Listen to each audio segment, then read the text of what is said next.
coisas feias, so kali konzo. Kama ni kosa chichesu so pagamani, sivule konzo. Ama Zulu.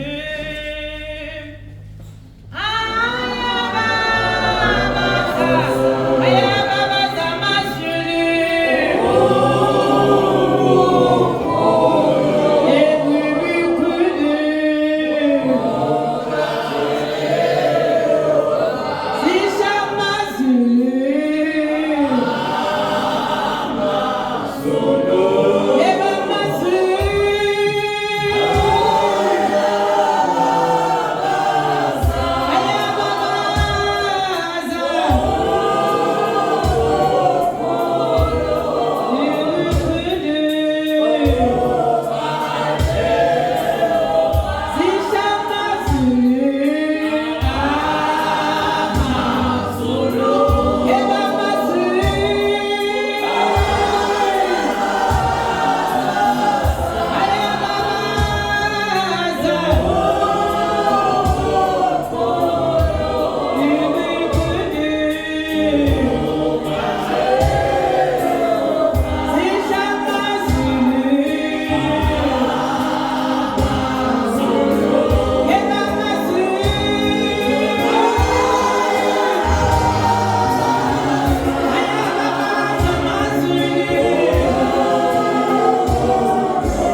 sonke egameni lenkosi yethu Jesu. Ngibingelela apostoli, ngibingelela abafundisikazi nabafundisi egameni lenkosi yethu Jesu Kristu. Amen. Ngihlabelele ukuthi masinya siyofika lapha. Kodwa-ke bazalwane, sifike uma senze kahle. Uma singenzanga kahle, cha asifike. Ngiyambeka uNkulunkulu umusa wakhe asenzela wona usuku nosuku. uNkulunkulu uyasithwala, uNkulunkulu uyasiphasa ukuthi masuphela amandla endleleni, uNkulunkulu uyopha amandla amasha usuku nosuku. Ngibheka ubukhulu bukaNkulunkulu, ngibheka nje uNkulunkulu uzokafika lusuku lwey'nkonzo zabafundisi esasiphila amandla ukuthi sihambe endleleni singabheki emuva. Zingakhona izinto ezithi soke kuNkulunkulu kodwa uthi ngizobambelela. Lithi izwi laphakama nakujula, akukho nto engangihlukanisa nothando lukaBaba. Ngiyambonga nje kakhulu uNkulunkulu ngimi kule ndawo. Ngiyambonga kakhulu uNkulunkulu ngibhekisa amehlo ami entabeni la usizo lami luvela khona. Lithi izwi usizo lami luvela kuNkulunkulu. Ngeke ngibheke umuntu waphansi, kumele ngibheke owaphezulu. uNkulunkulu wethu uthembeka kukuhle, athembeke kume kuhle. uNkulunkulu uyasithwala endleleni, uNkulunkulu uyasipha namandla ukuba siqine sihambe simnxuse uNkulunkulu ukuthi singasuki kuye ngaso sonke isikhathi. Kuleli thuba ngididela baba apostoli egameni lenkosi yethu Jesu. Amen.